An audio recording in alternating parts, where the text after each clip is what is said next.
Festivals like Navratri, Dusshera, and Deepavali are celebrated with great joy and devotion all over India. These festivals also have their own unique importance. So today, on behalf of the Adhyatmik Vishwavidyalay, we heartily welcome all of you who have taken out your valuable time to join this online meeting in order to know the true meaning and spiritual importance of these series of festivals we celebrate this season. We have spent many nights in the long journey of our life, but would there be anyone who remembers each and every night?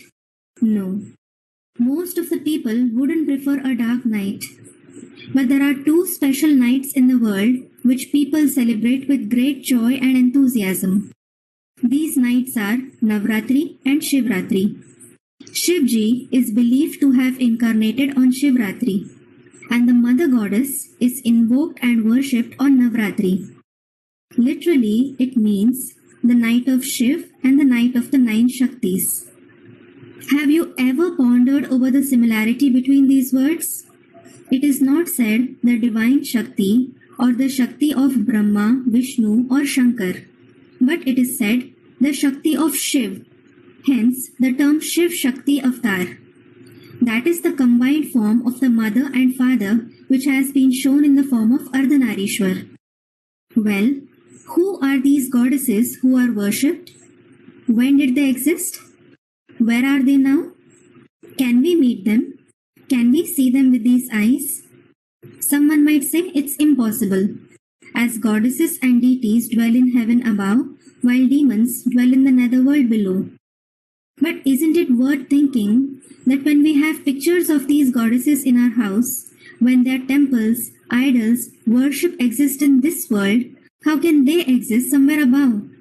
We have statues of freedom fighters such as Gandhiji, Subhash Chandra Bose, etc., as they have existed and performed their duty in this world at some point of time. Pictures are a memorial of some character. So isn't it possible that even those goddesses would have performed their duties in this world, and so we have their pictures too? It is essential to know that heaven is not somewhere above, neither is hell situated below. It is mentioned in the Gita. Dvo bhuta sargo lokesmin daiva asura evacha. It means in this world, living beings are of two kinds, deities and demons. This verse proves that deities and demons are not the residents of a different world or dimension. The goodness present in every human being is divinity. For example, truthfulness, non-violence, kindness, peace, purity, patience, forgiveness, etc. While pride, arrogance, anger, harshness, selfishness, etc. are demonic qualities. These good and bad qualities found in humans have been described as the characteristics of deities and demons in the Gita. It is in this very world that the Golden Age and Silver Age have been called heaven, and quite the opposite, the Copper Age and the Iron Age have been called hell. In a nutshell, these 9 goddesses were definitely humans, but by adopting 100% divinity, that is divine qualities, they have performed some special task in this universe, due to which their pictures and temples are made as memorial and they are also worshipped. Now the next point to understand is, what deeds did those goddesses perform and when? According to mythology, a demon named Mahishasur was blessed with a boon that neither God nor any man would be able to kill him. As a result, he became very cruel and atrocious. Harassed by him, all the gods worshipped goddess Shakti and gave her their weapons to reinforce her. After a fierce battle that went on for 9 days, goddess Shakti was finally able to kill the demon on the 10th day. Hence, Mother Durga is called Mahishasur Mardini. The 10th day is also celebrated as Dusshera, the day on which Sri Ramji killed Ravan. Now, these stories may give rise to a question. Does Lord Ram or Mother Durga teach such violence to the people of the world? Certainly not. It is written in the Gita, Mama Vartamano Vartante Manushyaha Partha Sarvashaha. And it is also said that the world follows the conduct of the noble people. Then, what could be the significance of these stories? Actually, These stories symbolize the victory of goodness over evil, the victory of virtues over vices. It is in the memory of this particular character that such stories and pictures have been made. Well, if such character was ever portrayed in this world, when did it happen? Isn't the society, family system, and the world at large today going through that night in which women are suffering, in which they cannot live a happy and free life? What do you think? Do leave a comment. In such a situation, should we invoke that female power or not? Of course we must. So, the good news is that at present, Lord Shiv himself is carrying out the task of equipping those Shaktis with divine power. And it's because of this that those Shaktis are called Shiv Shakti. Now, be it a maiden or a mother, have you ever wondered what the role of women in society is? Let's try to understand the role of women from the people's point of view and from the point of view of Lord Shiv. Sannyasis have blatantly labeled women as the doorway to hell. What about the people of the world?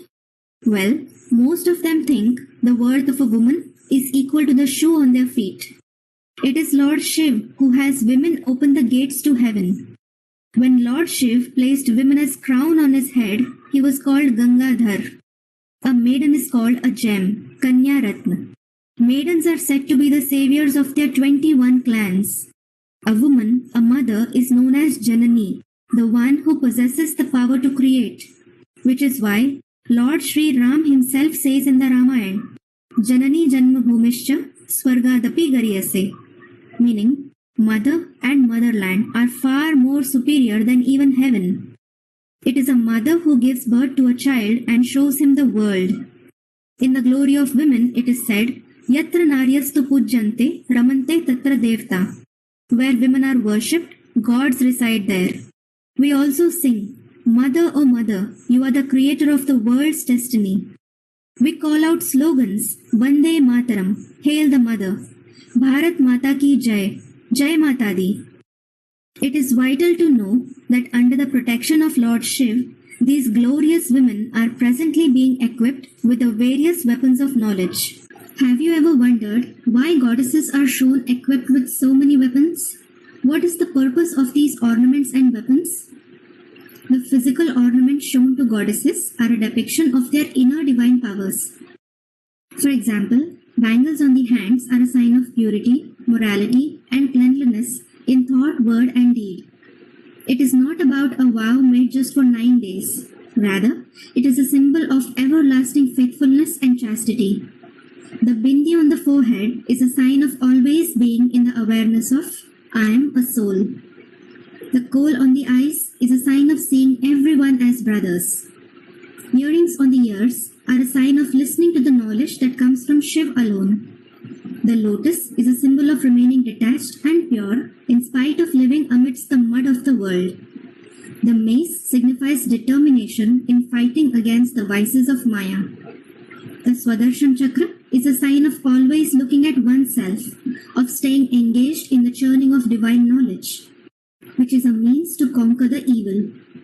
The sword is actually the sword of knowledge, which can pierce through any difficulty or problem, for which it is mentioned in the Gita, Tasmat Ajnana Sambhutam Hritstam Jnanasti Natmanaha, meaning, the doubt in the heart born out of ignorance is cut with the sword of knowledge of the soul. Now, let us have a look at the various rituals and observances practiced during the festivities of Navratri. First is Kanya Pujan, meaning worship of young girls. It is often observed that only young girls of around 9 years of age are worshipped at Navratri. Reason? They are untouched by vices and hence pure. This is why even the sannyasis who value purity above all worship young girls. Second is Kalash Pujan, worship of the sacred pot. The pot symbolizes the pot of knowledge, which only the pure maidens and mothers can hold. It is said in the Gita that in the world there is nothing as pure as knowledge. Hence, it is only the pure maidens and mothers who can assimilate this pot of knowledge in their life. Third is lightening the eternal flame. Spiritually, This tradition indicates lightening the flame of the soul in an earthen lamp of the body, and at the same time pouring the ghee of the pure remembrance of God in it, so that it keeps burning and does not get extinguished by the storm of Maya. Fourth is observing a night vigil. Observing vigil is all about recognizing the practical form of Lord Shiv, who is empowering the helpless women of the Iron Age, equipping them with divine virtues and powers, and also freeing every human being from vices. This is the true awakening. Fifth is observing a fast. People often observe a fast on special occasions to please God, but it is vital to know that God is not pleased when His children decline food and water and remain hungry. Actually, it is about observing a fast of vices. It is through this practice that the form of lust will change and the whole world will become one family full of the feeling of brotherhood. When the fire of anger turns into the fire of yoga, it will not burn down humans but their sins. If the form of greed changes, there will be no desire of taking but the feeling of always giving. The pure form of attachment is affection. Attachment is akin to a spider's web, meant to trap, while affection stems from spirituality. The form of ego as well changes into the pride of being a soul. This is observing the real fast of vices.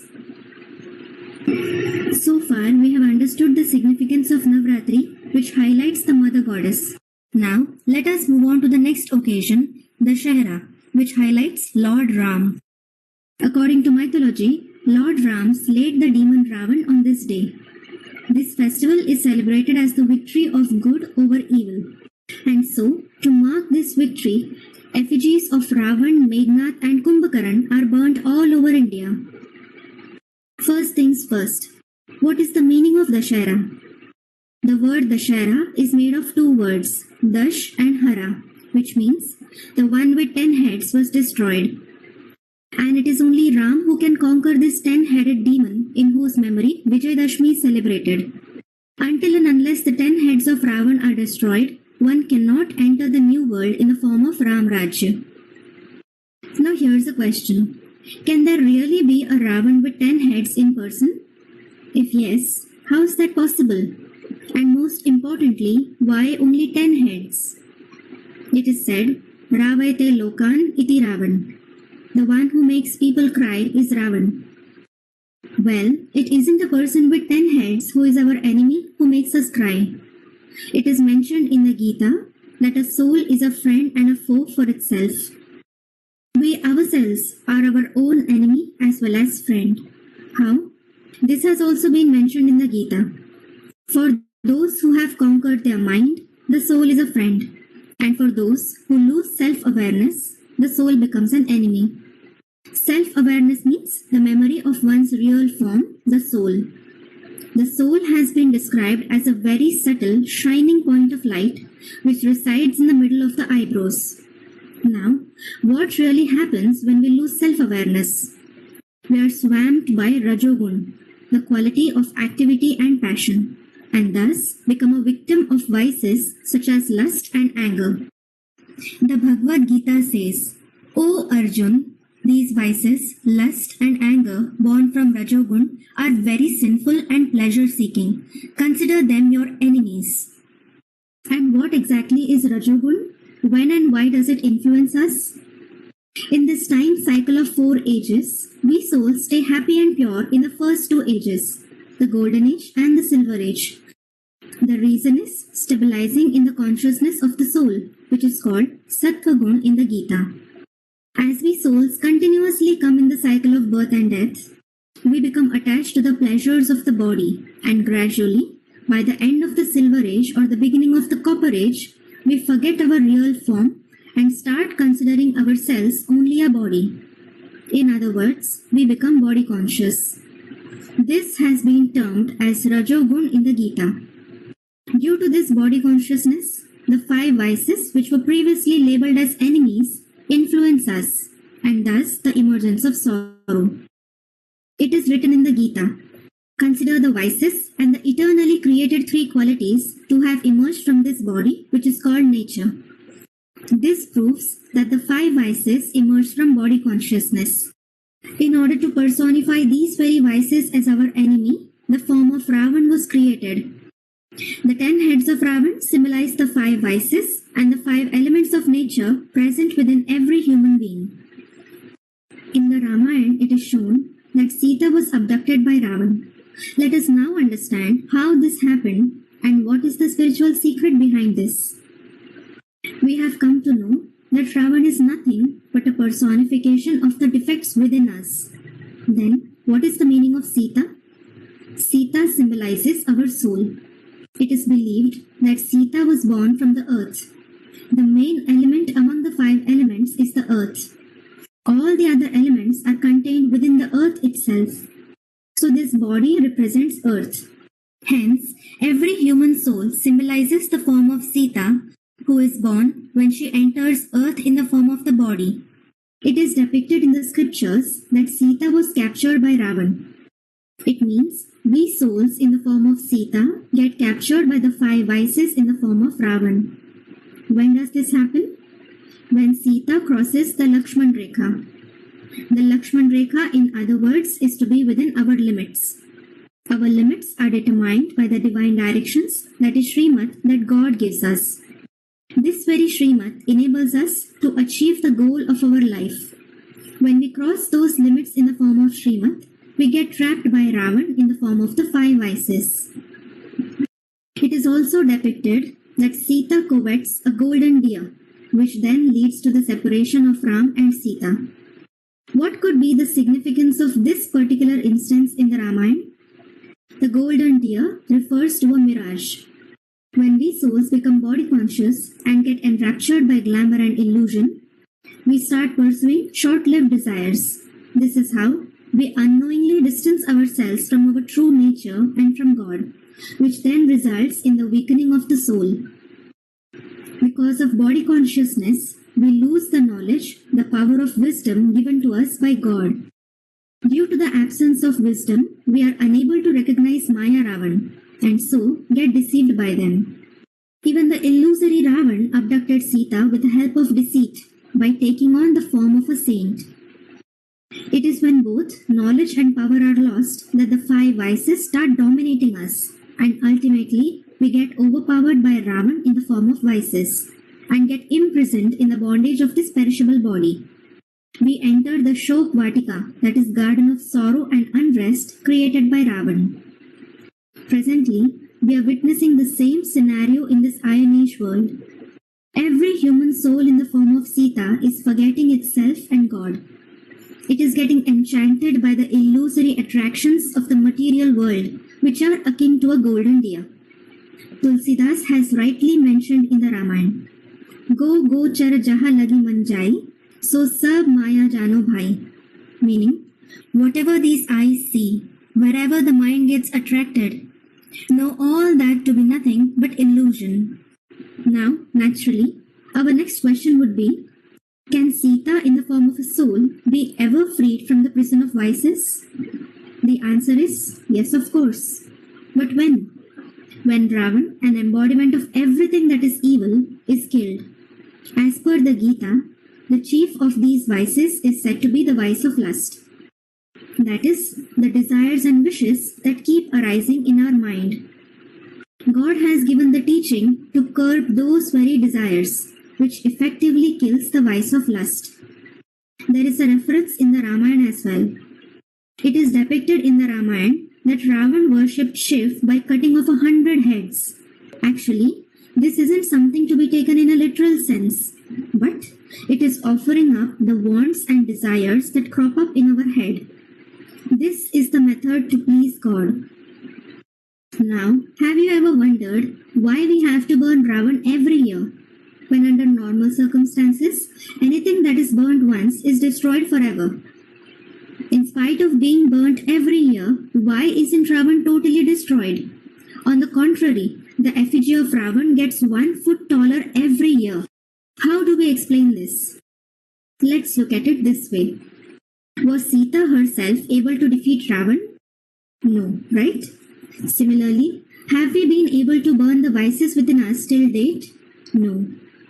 This means we cannot eradicate these five vices on our own. Had we been able to eradicate them, there wouldn't have been any sorrow or unrest in our life. This proves that we are still bound by the bondage of the body. And Ravan, in the form of the five vices within us, has not been burnt yet. Rather, these vices are increasing all the more. This explains why the effigy of Ravan grows 1 foot taller every year. The real Ravan cannot be burnt by burning a mere wooden effigy stuffed with straw.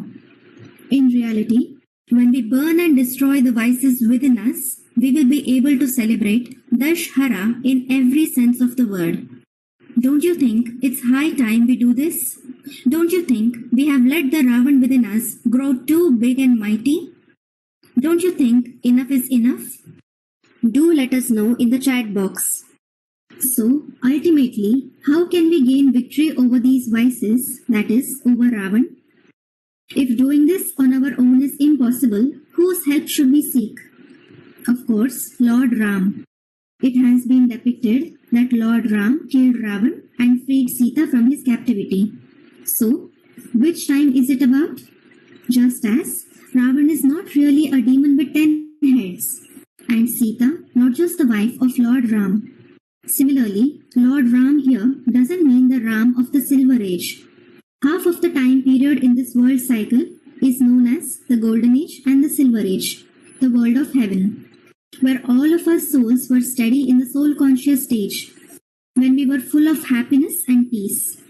In the remembrance of this, it is sung for the kingdom of Ram that there is no kind of bodily, divine, or materialistic sorrow there.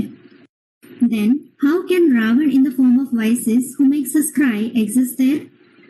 In reality, half of the time in this world cycle is heaven of the deities, and the other half is hell of the demons. This phenomena has been addressed in the Gita by the terms Uttarayan and Dakshinayan. That is, the sun's progress towards the northern or southern hemisphere. Logic says, just like there can't be day and night at the same time, likewise, Ram and Ravan also cannot exist at the same time. It doesn't seem plausible that a physical war between Ram and Ravan was fought in the Silver Age either. Then, which time does this war pertain to? Undoubtedly, this is about the present time, that is, the end of the Iron Age.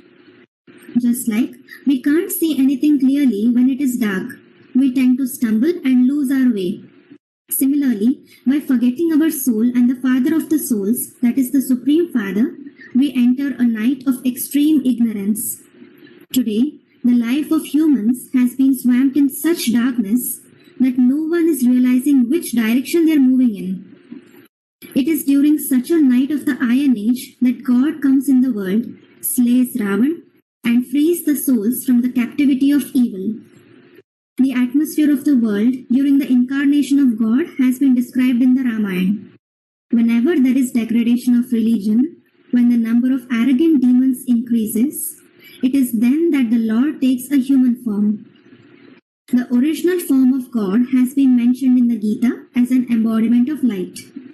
He is said to be beyond virtues, beyond a form, and untouched by sin. The Supreme Father, Supreme Soul, the eternal light himself, enters a human body to accomplish his task. He is not born from the womb like us human souls.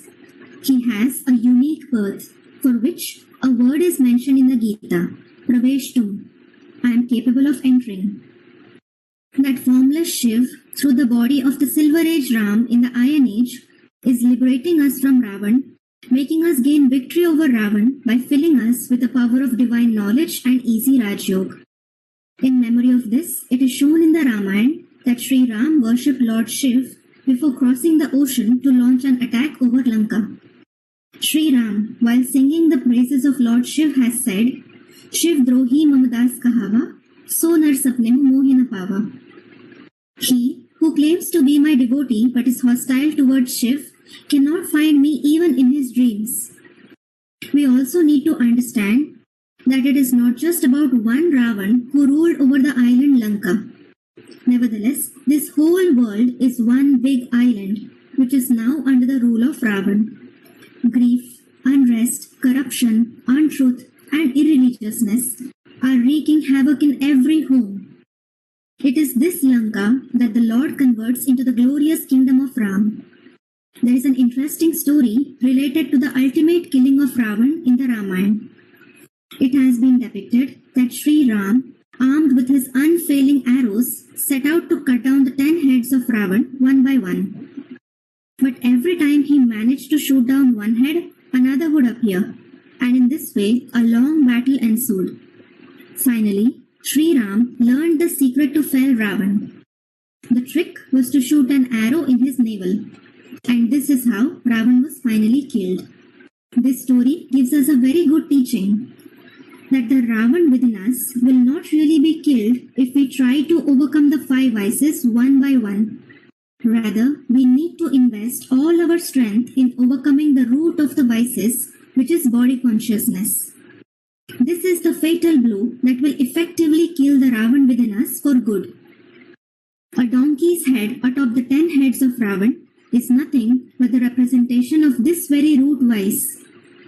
Now, here's an intriguing concept connected to the battle between Sri Ram and Ravan. Why an army of monkeys? What's the spiritual explanation for this? Of course, this has got nothing to do with animal monkeys. At the end of the Iron Age, when God comes to free all of us souls in the form of Sita from Ravan's prison and to transform the world, who become his helpers? Certainly, it is ordinary humans like you and me. In the Iron Age, the human beings themselves, owing to their nature and character, have been compared with monkeys, as, when judged against other animals, the 5 vices are evidently visible in the species of monkeys. You must have often heard people using the phrase, Seerat Manushya ki, Surat Bandar ki, face of a human, behavior of a monkey. It is to depict this very vicious nature that an army of monkeys has been shown. It means, even among such vicious humans, there are a few chosen ones who, after recognizing God through the divine knowledge, become his helpers. And then, through the teachings of Raju, they transform themselves from vicious monkeys to viceless deities. In this non-violent war against vices, those who bravely defeat the vices and become worthy of being glorified as deities, such ones are known as Mahavir, which is an epithet of Hanuman. Without the faithful and devoted Hanuman by his side, even Sri Ram couldn't have conquered Ravan. So, on this sacred occasion of Dusshera, let us all pledge to give the most of ourselves, to try our hardest in eliminating the Ravan within us, as self-transformation leads to world transformation. This shall be our sincerest cooperation in the mission of God of eradicating Ravan. Let's move on to the next big occasion this festive season, that is Diwali. In India, Diwali is celebrated on the new moon day of Kartik month since ancient times. Diwali is related to the Ramayana. It is believed that when Sri Ramchandra ji returned to Ayodhya after freeing Mother Sita from Ravan's captivity and spending 14 years in exile, the people of Ayodhya illuminated the entire city by lighting lamps to welcome Sri Ramchandra ji, Mother Sita, and the young brother Lakshman. Since then, that day is celebrated as Diwali, the festival of lights, every year. Celebrating the festival of Diwali is one of the many traditions that have been picked from the scriptures. The words and names that appear in our ancient scriptures are not to be taken lightly, as they are full of meaning and purpose. So, what is the etymology of the word Diwali or Deepavali? In Hindi, Deep means lamp and Avali means a row or line. Deepavali means a row or line of lamps. Earthen lamps filled to the brim with ghee or oil are lit everywhere on this joyous occasion. But have you ever wondered why only earthen lamps are used on Diwali? Why not golden lamps? It actually holds a spiritual significance. The term earthen lamp is used as a metaphor for the body. The Supreme Father's Supreme Soul enters an earthen lamp and lights the lamp of knowledge. The Muslims and Christians also believe that when a person dies, it enters a grave. And when the doomsday arrives, God descends from his abode to give life and awaken his followers from the grave. As a matter of fact, when this world commenced, all the human souls were full of knowledge. They had the real knowledge which says, "We are point of light souls, and this body is made of soil. It is only a doll made of clay." But eventually, as the world went on becoming old and the end arrived, this knowledge slipped their memory, which resulted in considering themselves to be mere puppets of soil. They completely forgot that originally they are point of light souls. Speaking about the point of light soul, it possesses three powers: the mind, the intellect, and sanskars. When a soul leaves the body, the power of the mind and the intellect goes away along with it. Only this earthly body remains behind. This power of the mind and intellect itself is the soul. This power resides in our forehead in the form of a point of light, the light of which radiates from these eyes. Unfortunately, today, every human being is unaware of this reality and considers himself to be a body. Ask anyone who he is. Someone will say that he is a doctor. Someone will say he is a lawyer. Someone will say he is the Prime Minister. Not one of them would say that he is a soul, a point of light. This widespread ignorance necessitates the arrival of God. There comes a time when God himself comes and imparts this knowledge of the soul to all the 5 billion humans and resurrects them, awakens their mind and intellect. That very time is going on at present. If we light the lamp of our soul that kindles within this body like earthen lamp, there won't be any kind of darkness, meaning ignorance, for the coming 2500 years. Let us try to understand what ignorance is. Ignorance, like we all know, is the absence of knowledge. Knowledge means information. Lack of information gives rise to blind faith and superstition. If we look closely into us or around us, we will realize that there is more ignorance than knowledge. This ignorance, misinformation, blind faith, or superstition may have been our own or handed down to us by the generations of people before us. It could well be in the form of traditions, practices of religion, certain rituals or beliefs that we fail to reason out. Here are a few examples of them. The first and perhaps biggest ignorance is that God is omnipresent. Had God been omnipresent, why do we especially have temples for him? Why do people specifically pray to him? Why don't we worship ourselves or one another? Had God been omnipresent, why have the particulars of his birth or incarnation been described in the Gita? For example, a verse of the Gita says, Janma karma cha me divyam, which means the incarnation of God is divine. Why a separate incarnation if he is already here? Had God been omnipresent, why aren't his virtues, his goodness, his righteousness omnipresent? Surely, the presence of a person is known by his aura or vibration. To feel this aura of God in the present world, linked to this ignorance is the belief Atma so Paramatma.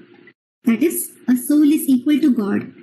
After searching for God everywhere, people found him nowhere.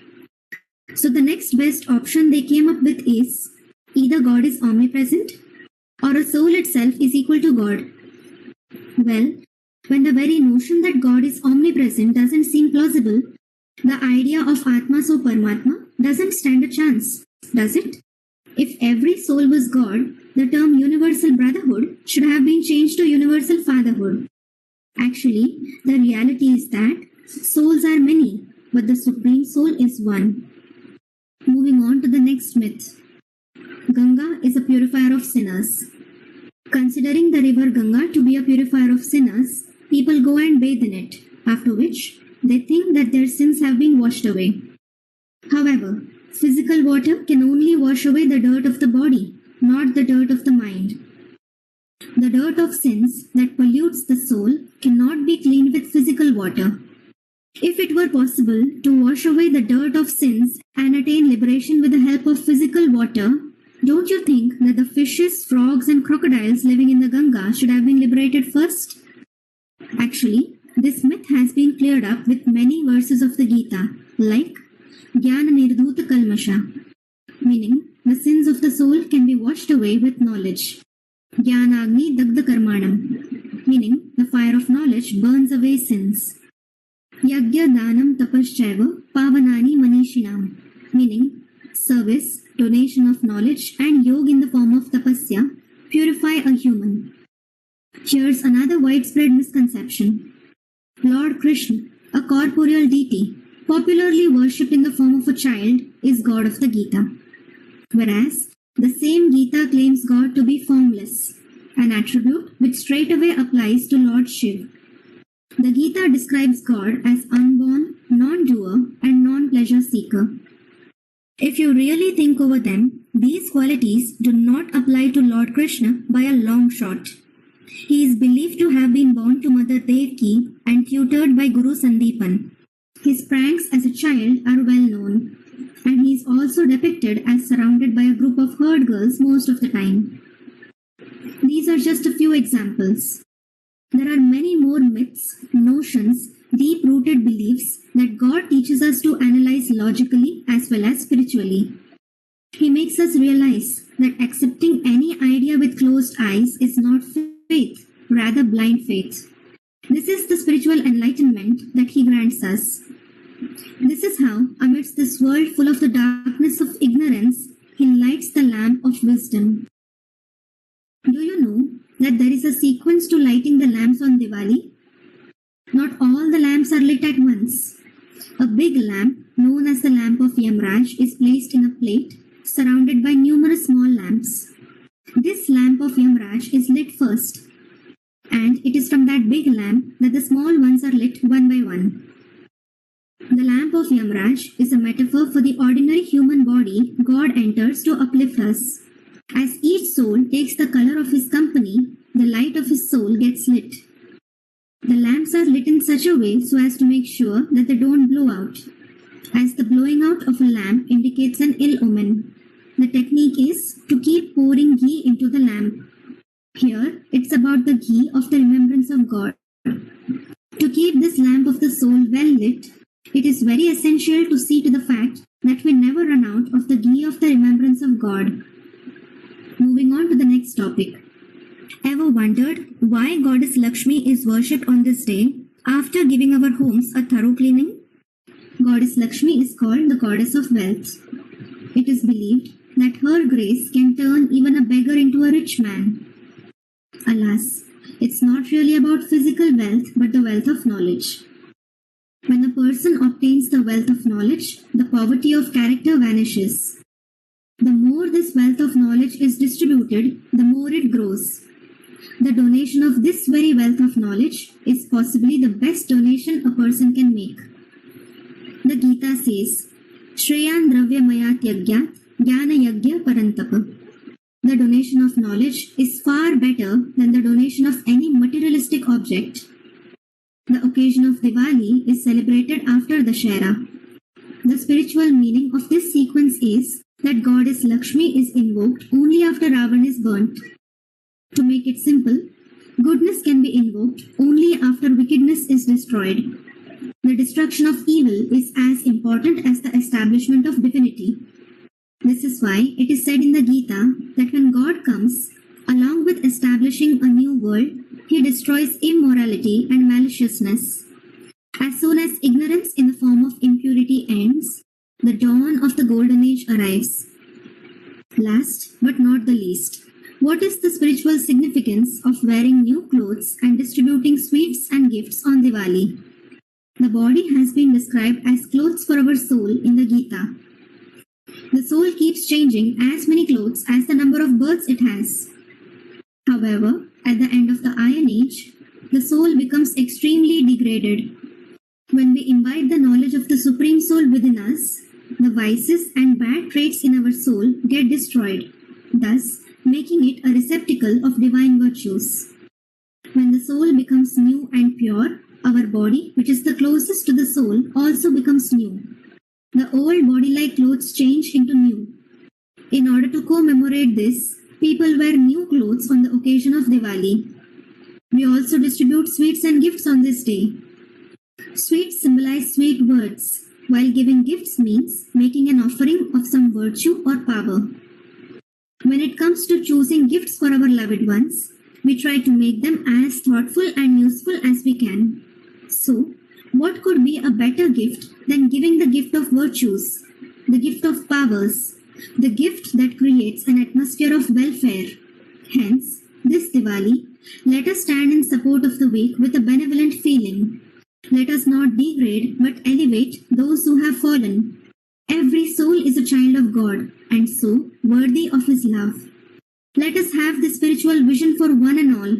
Let us offer this most unique gift which would work for the betterment of not only the present but also the future of mankind. Overall, we hope that this session was informative and enlightening for you. Now that you have learnt about the spiritual importance of these festivals, we would like to know what you prefer. Do you prefer to celebrate Dusshera by burning down the effigy of Ravan, or by burning the 5 vices within to experience everlasting happiness and peace?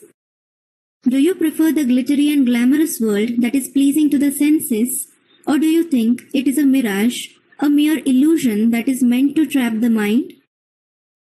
Do you prefer celebrating Diwali by lighting up your house with earthen lamps, or by lightening the lamp of the soul to dispel the darkness of ignorance that surrounds it?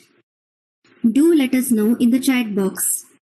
You are welcome to contact us in case of any questions or doubts, or if you would like to learn more about the godly knowledge being imparted at our Vishwavidyalaya. Our phone number is 9891370007. You can also email us at a1spiritual1@gmail.com or connect to us via our website pbks.info. Om Shanti. Festivals like Navratri, Dusshera and Deepavali are celebrated with great joy and devotion